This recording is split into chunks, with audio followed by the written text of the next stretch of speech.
some cases. We're going through procedures. We're going through courts. And we'll remember you as we announce billions of dollars of extra waste, fraud, and abuse. Just as an example, DOGE canceled $101 million for DEI contracts at the Department of Education, $101 million, and that was just a small section of the Department of Education. $59 million for illegal alien hotel rooms in New York City, and the landlord never made the kind of money that he made in the last short period of time. $59 million to a hotel in New York City, $45 million for diversity, equity, and inclusion scholarships in Burma. In Burma, does anyone know about Burma?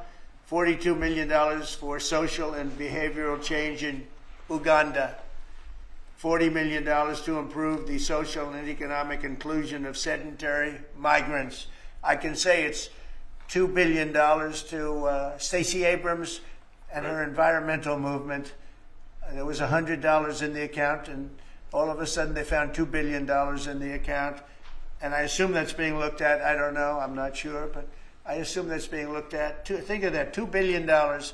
And then Lee will tell you there's another one over there for $20 billion being spent on another environmental credit. $20 billion, not 20 million, a lot, not 200,000, which is a lot. So think of it, in her case, you have $100, and now all of a sudden she gets hit with an infusion of $2 billion just before I take office.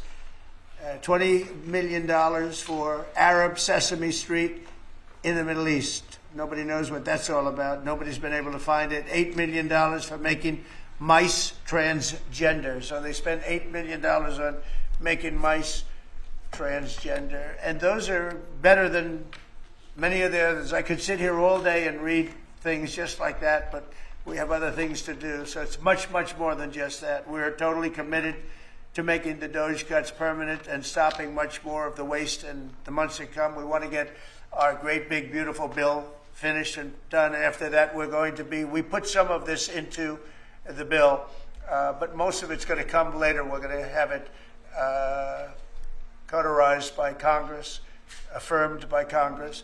In some cases, we'll make cuts. In some cases, we'll just use it in a different layer to save the money. But it's hundreds of billions of dollars. DOGE has also fully modernized the federal retirement process and continues to work very hard on the IRS modernization. But we're taking that over with DOGE. Many of the DOGE people, Elon, are staying behind, too, so they're not leaving. And Elon's really not leaving. He's going to be back and forth, I think. I have a feeling. It's his baby, and I think he's going to be doing a lot of things. But Elon's service to America has been without comparison in modern history. He's already running one of the most innovative car companies in the world. You look at his factories and compare them with some of the old factories we have, and it's a big difference. And the most successful space company, and I guess in history you would have to say the largest free speech platform on the internet, etc.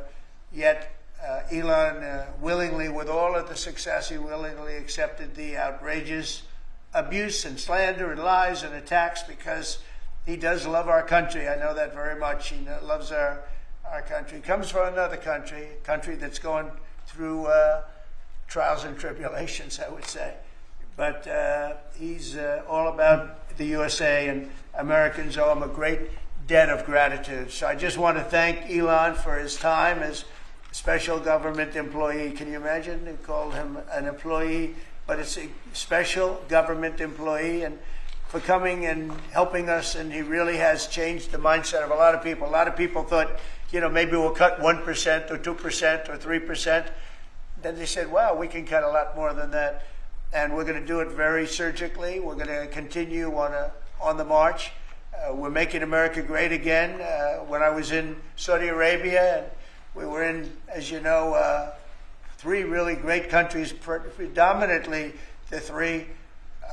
Qatar was great, UAE was great, Saudi Arabia, incredible. Such an incredible experience to be in those three countries.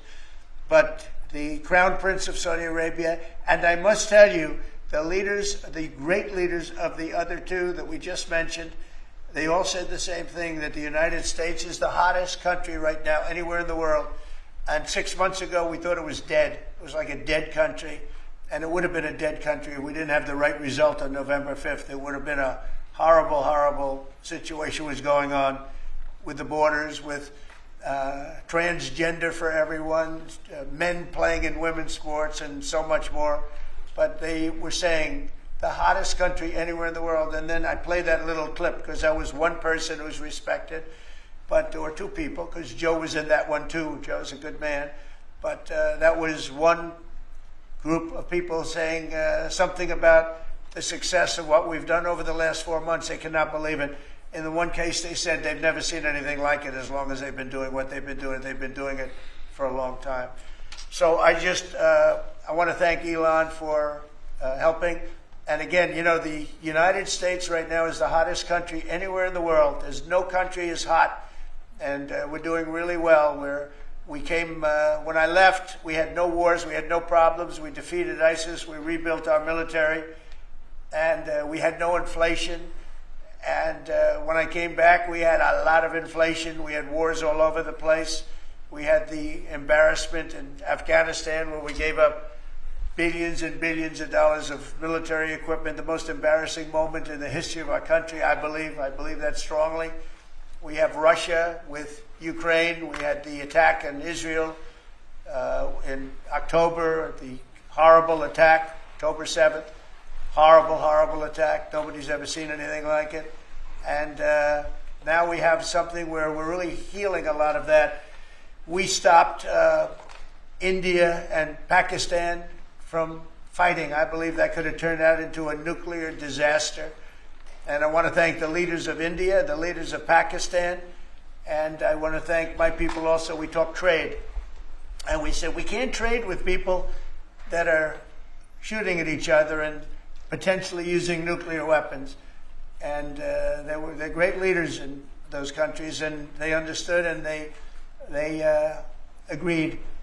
And that all stopped, and we're stopping others from fighting also, because ultimately we can fight better than anybody. We have the greatest military in the world.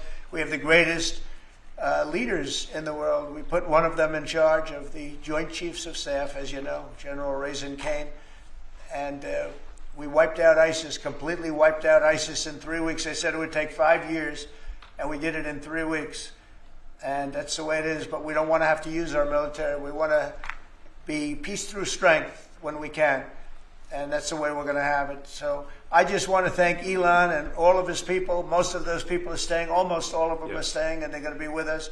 And you're going to see the results coming long into the future. Even a year and 2 years later, you're going to see a lot of the results, and those hundreds of billions of dollars are going to be adding up, and they're going to continue to add. It'll be interesting, really interesting to see what the final number is going to be. But again, Elon gave an incredible service. Nobody like him, and he had to go through the slings and the arrows, which is a shame because he's an incredible patriot. The good news is that 90% of the country knows that, and they appreciate it, and they really appreciate what he did. And I gave him a little special something we have here. Thank you. A very special that I give to very special people. I have given it to some, but it goes to very special people, and I thought I'd give it to Elon as a presentation from our country. Thank you. Thank you, Elon. Thank you. Take care of yourself. Thank you. You received a lot. The luck on this is amazing. That's right. Large luck. Well, let me say perhaps a few words that this is not the end of DOGE, but really the beginning. My time as a special government employee necessarily had to end. It was a limited time thing. It's 134 days, I believe, which ends in a few days. So, that it comes with a time limit. But the DOGE team will only grow stronger over time. The DOGE influence will only grow stronger. It's I liken it to sort of Buddhism. It's like a way of life. So it is permeating throughout the government. And I'm confident that over time we will see $1 trillion of savings and a reduction in $1 trillion of waste and fraud reduction. The calculations of the DOGE team thus far, in terms of an FY25 to FY26 delta, are over 160 billion, and that's climbing. We expect that number will probably go over 200 billion soon. So I think the DOGE team is doing an incredible job. They're going to continue doing an incredible job, and I'll continue to be visiting here and be a friend and advisor to the president. And I look forward to times being back in this amazing room. By the way, isn't this incredible? Look at this incredible. It's stunning. I think the way that the Oval Office, how the president has just completely redone the Oval Office. It's beautiful. I love the gold on the ceiling. Thank you. It's pretty nice. Yeah. It's been there a long time. That was plaster. Nobody ever really saw it. They didn't know the eagle was up there. And we highlighted. Essentially it's a landmark, a great landmark, and that's 24 karat gold. And everybody loved it. And now they all see it when they come in. So it's been good. The Oval Office finally has the majesty that it deserves, thanks to the president. So I look forward to continuing to be a friend and advisor to the president, continuing to support the DOGE team, and we are relentlessly pursuing $8 trillion in waste and fraud reductions, which will benefit the American taxpayer. That's it, really. Thank you, Mr. President. Thank you. Right. Great job. Fantastic. Thank Thank you, President Trump. The president mentioned that you had to deal with all the slings and arrows during your time at DOGE. There's this New York some of the Times- people, some of the media organizations in this room were the slingers. Well, so there is a New York Times report today that accuses you of blurring the line between. It's the New York Times. Is that the same publication that got a Pulitzer Prize for false reporting on the Russiagate? Is it the same organization? I think it is. I think it is. I think the judge just ruled against the New York Times for their lies about the Russiagate hoax, and that they might have to give back that Pulitzer Prize. That New York Times. Let's move on. Okay. Next question. President Trump, Biden aides who used to work here are in talks with Republicans in Congress to go and testify about what they did or didn't do to possibly conceal President Biden's decline. Do you think that Dr. Jill Biden should also have to come in and testify about what she did or didn't do? Well, I hate the concept of it. It's the wife of a man who was going through a lot of problems, and everybody that dealt with him understood that. And I guess it came out during the debate loud and clear. That was the biggest signal of all. They have to do what's right. The country was there was a lot of dishonesty in the election, as you know, of 2020. That's been now caught. People understand it was a rigged election. And when you go further out, when you see the auto pen, I think the auto pen is going to become one of the great scandals of all time, because you have somebody operating it or a number of people operating. Because I knew Joe Biden. Joe Biden wasn't in favor of opening up borders, letting 21 million people into this from prisons and mental institutions and gang members. He wasn't into that at all. And who signed these orders, proclamations, and all of the different things that he signed that set our country so far back, that was so bad for our country? With the auto pen, how would it work? Like, we're in the Oval Office right now. If there was a group of rogue staffers that worked for you who wanted to advance a bill or an executive order without your knowledge, how could they do it? How do they? Well, it's very hard, because I'd read your newspapers or your media the next day, and I'd say, well, I didn't approve that, and I would find it. They wouldn't get away with it for long, because I'd say, I never signed that. Who the hell signed that?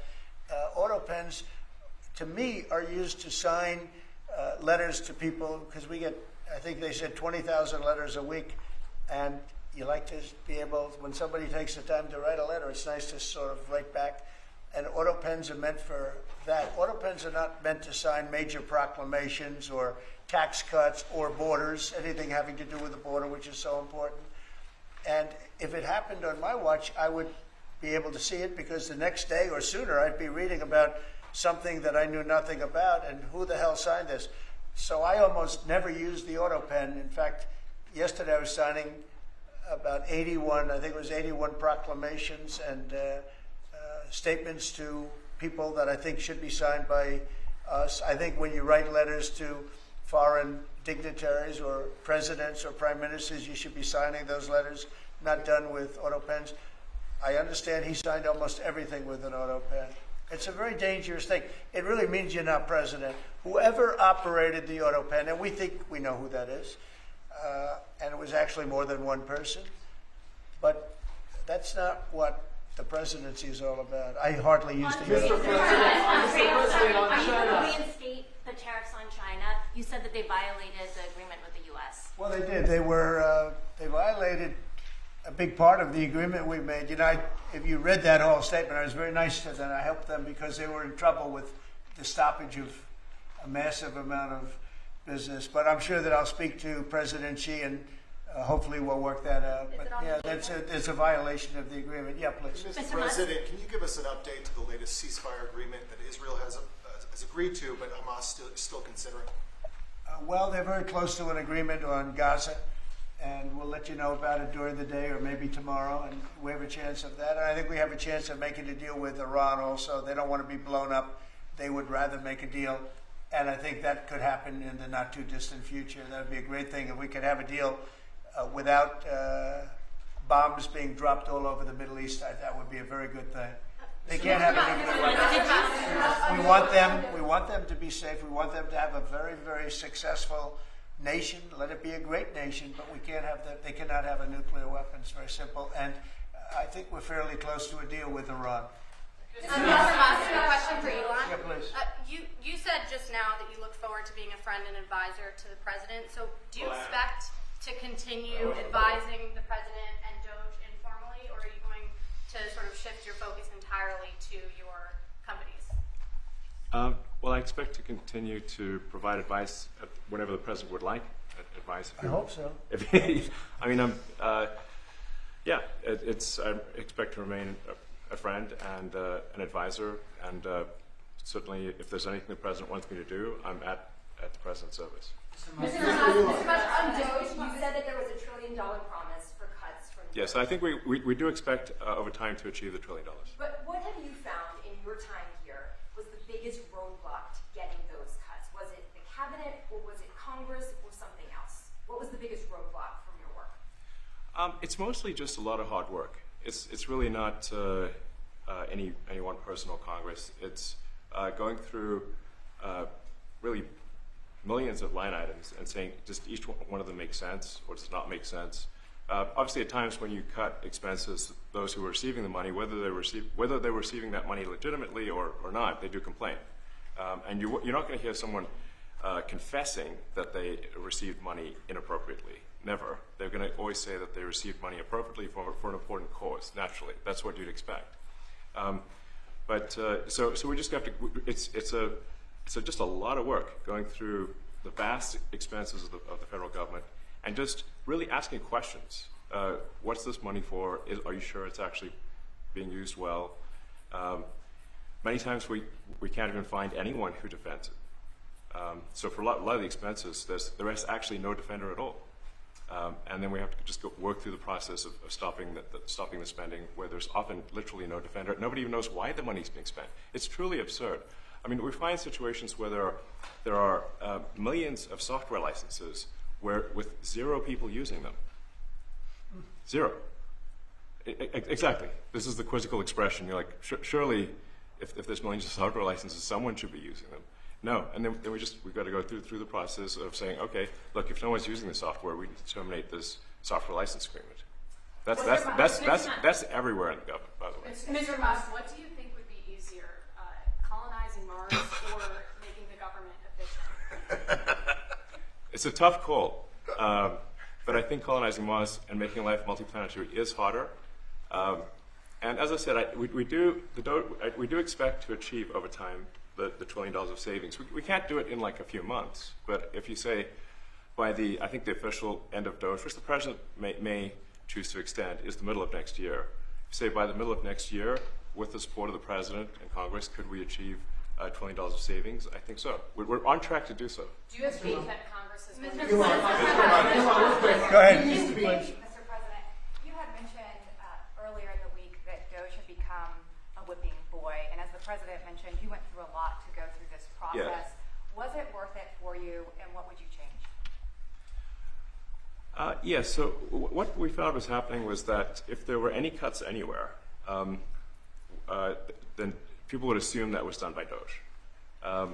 And so we became like essentially the DOGE boogeyman, where if so any cut anywhere would be ascribed to DOGE. A friend of mine's daughter, who's at law school at Georgetown, thought that DOGE had cut the Senate, the internships the legal internships for the Senate, and we have nothing to do with that. So if they have been cut, it's not to do with us, just as an example. So, it just became a bit ridiculous where any cut anywhere was somehow DOGE, and including things that made no sense, and we would agree made no sense. There are many things that occur in the government because it's the banal evil of bureaucracy. It's sort of the frankly largely uncaring nature of bureaucracy. It's as the great Milton Friedman said, money is spent most poorly when it is someone else's money being spent on people you don't know, and that's how federal spending is. And then you can't really even blame the individuals because the way the government works is complaint minimization. So when you do when someone within the government tries to stop money being spent, there's usually someone that complains. And then their manager will say it's not worth the trouble. Just pay it anyway. That happens over and over again. So was it worth I think it was an important thing. I think it was a necessary thing, and I think it will have a good effect in the future. Thank you, President Trump. This week there was a video on board a plane that showed the First Lady of France slapping her husband, Emmanuel Macron. Do you have any world leader to world leader marital advice? Make sure the door remains closed. That was not good. Yeah. No, I spoke to him, and he's fine. They're fine. They're two really good people. I know them very well, and I don't know what that was all about, but I know them very well, and they're fine. I got a little shiner here. What do you think about Was the there? Democratic Party plan to avoid being swept in every battleground state again by spending $20 million to study how to speak to American men?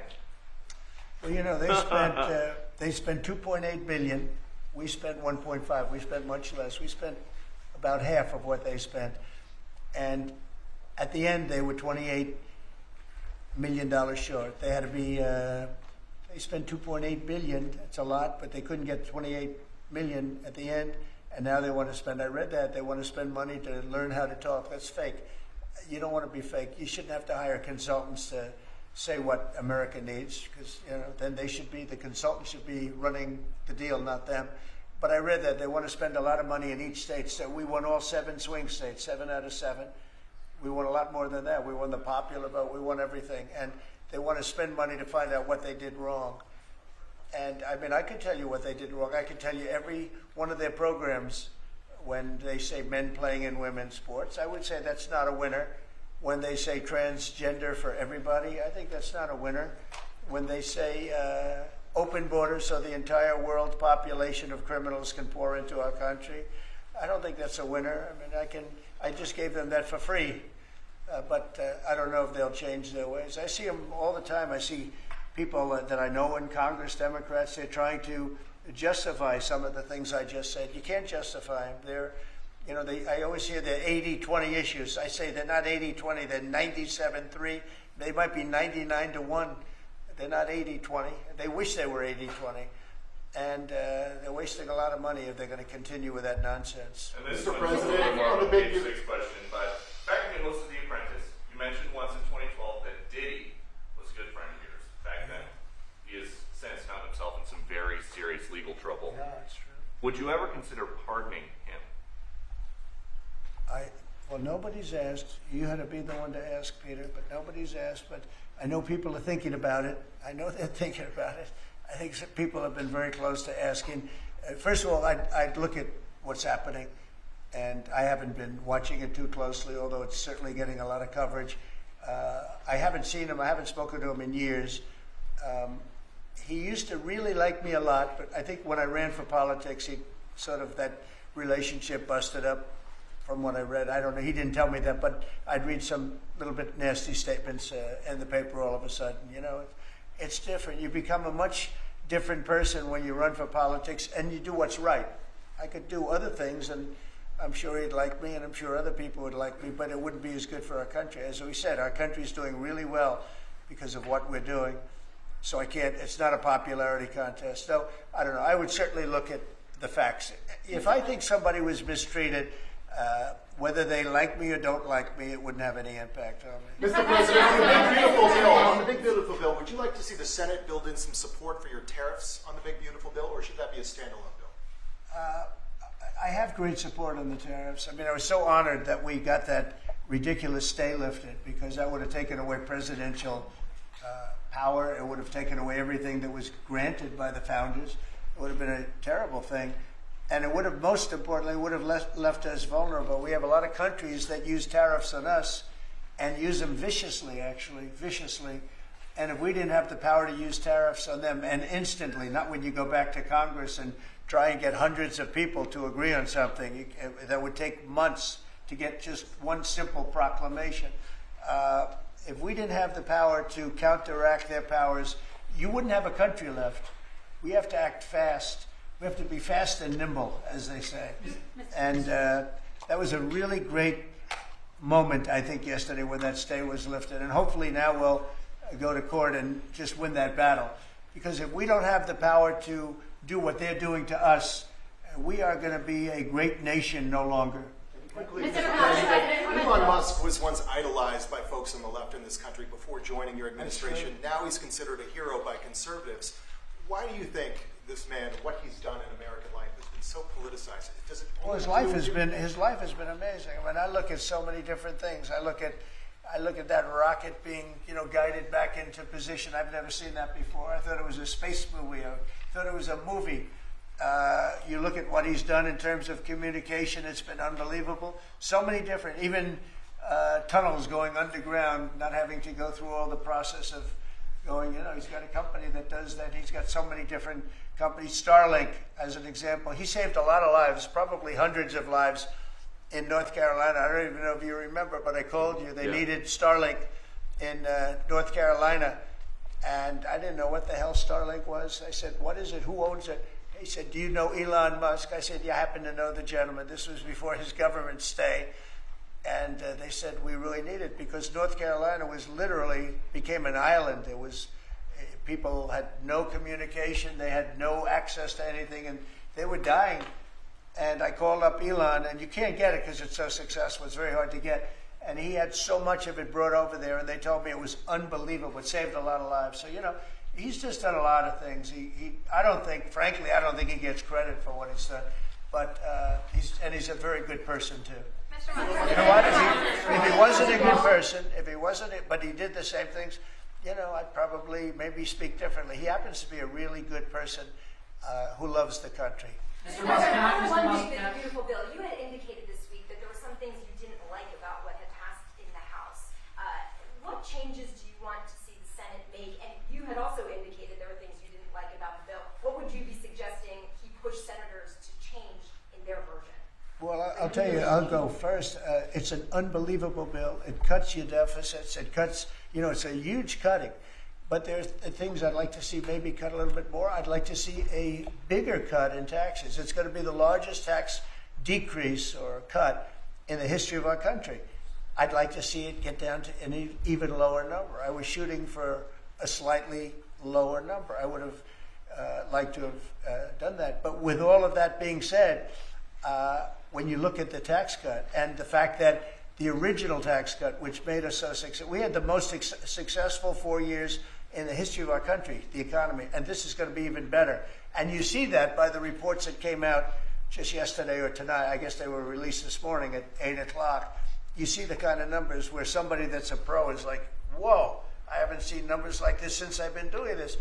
These are human emotions of professionals that have never seen numbers like, and we've just started. The bill is a great bill. It's going to be jiggered around a little bit. It's going to be negotiated with the Senate, with the House. But the end result is it extends the Trump tax cuts. If it doesn't get approved, you'll have a 68% tax increase. You're going to go up 68%. That's a number that nobody's ever heard of before. You'll have a massive tax increase. If it does get approved, you'll have a large tax cut, the largest we've ever had. When you add the past tax cuts that we got you, the Trump tax, they call them the Trump tax cuts. It's an amazing bill. It does amazing things. With all of that, it's going to be adjusted a little bit over the next coming weeks, and I think it's going to be passed. The Republicans want to pass it. With all of the great things it does, including an extension of debt, it's the extension. We have to extend the debt. If we don't extend debt, we're in default. Now, the Democrats might like our country to be in default, but in 250 years, we've never been in default. That was handed to them by a very well-meaning man that gave it to them because he thought it was the right thing to do. It could have been their problem before the election, but this man thought it was the right thing to do, and he was well-meaning. I don't hold anything against him for that, but that was put on our plate when it should have been on the Democrats. September 28th, a famous date. It should have been taken care of by the Democrats, but this person, a man of power, gave it to us so that in June that comes due. Well, we have to take care of that, because if we don't take care of it, we have a country in default, and we don't ever want to have a country in default. You know, I'll tell you, a certain senator, Elizabeth Warren, said that she would never, ever allow a default on our debt. She would never let it happen, and she would like to get rid of the debt ceiling, what's called the debt ceiling. I call it the debt extension because we really need an extension. That she'd like to see that gotten rid of, and there are many people that agree. Many Democrats agree with that, but we gave that through, and you know, I don't want to say an error. He did it well-meaning. They gave that to us.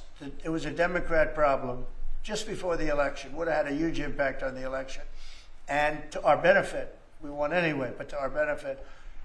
But felt that really for the good of the country, we should extend that. But Elizabeth Warren and various other people would like to see that. Her whole career, she wanted to see it terminated, gotten rid of, not being voted on every 5 years or 10 years.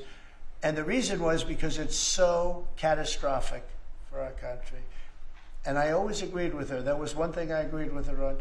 Now, I haven't spoken to her, but I